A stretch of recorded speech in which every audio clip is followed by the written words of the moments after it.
دا ویډیو را سره اخره پورې وګورئ او لازم به مخکې شیر کوئ ځکه چې دا ډیره زیاته ضروری ویډیو ده.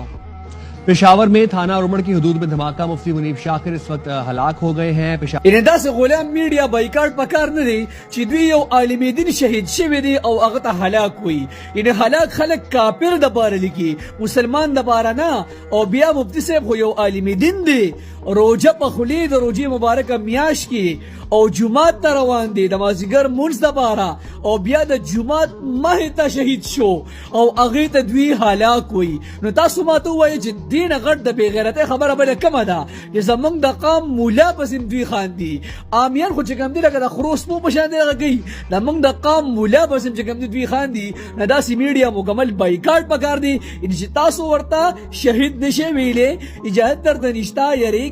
نو کم از کم دوره مکړو چې وفات پم لیکلو، جان بحق پم لیکلو، هلاک پم نه لیکو. د مال ټول پښتنو ته هیله ده چې دا مکمل انپاړ وي کې بلاګيږي چې ترڅو په دې خبره ماپی نه غوستي مکمل د احتجاج په تور سره چې کوم د دې میډیا نه مکمل بایکاټ پکار دي. څومره اپونه وي ټول مکمل ډیلیټ کړي.